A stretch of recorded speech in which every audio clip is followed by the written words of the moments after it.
आज आपण कुकरमध्ये अगदी झटपट होईल असा चिकन मसूर पुलाव बनवणार आहोत. खूप छान आणि टेस्टी बनतो.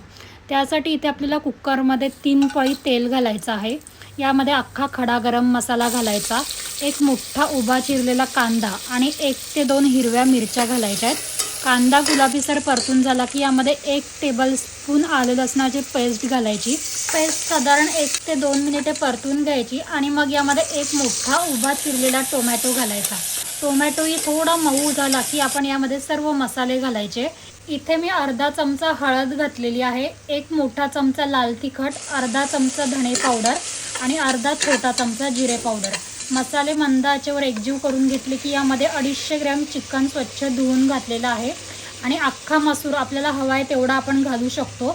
मसूर 1 ते 2 तास भिजवून घालायचा आणि बारीक चिरलेली कोथिंबीर घालून सर्व छान एकजीव करायचा. त्यानंतर यामध्ये आपण धुतलेला बासमती तांदूळ घालायचा आहे. इथे मी 1/4 कप बासमती तांदूळ घेतला आहे. तांदूळ छान आपण 1 मिनिटभर परतून घेतला की यामध्ये आपण 1/4 कप तांदळासाठी 3 कप पाणी घातलेलं आहे. 2.5 ते 3 कप पाणी घालू शकतो आणि चवीनुसार मीठ घालायचं. त्यानंतर 1 मोठा चमचा साजूक तूप घालायचं आहे आणि इथे आपला कोणताही आवडीचा बिर्याणी मसाला असेल तो 1 मोठा चमचा घालायचा. सर्व छान एकजीव करून घ्यायचं. आता आपण कुकरचं झाकण लावून घ्यायचं आहे आणि हाय फ्लेमवर 2 शिट्ट्या काढायच्या आहेत. त्यानंतर आपण कुकर थोडा थंड झाला की झाकण काढून घ्यायचं.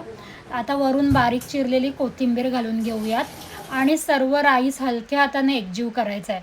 बघा राईस किती छान अगदी मोकळा असा सरसरीत झालेला आहे, चिकट नाही झालेला. तर आपला चिकन मसूर पुलाव खाण्यासाठी तयार झालेला आहे. खूप छान बनतो, खूप टेस्टी बनतो. तुम्ही रेसिपी नक्की ट्राय करा आणि तुम्हाला आपली रेसिपी आवडली असेल तर व्हिडिओला लाईक करा, शेअर करा आणि चॅनलला सबस्क्राईब करा.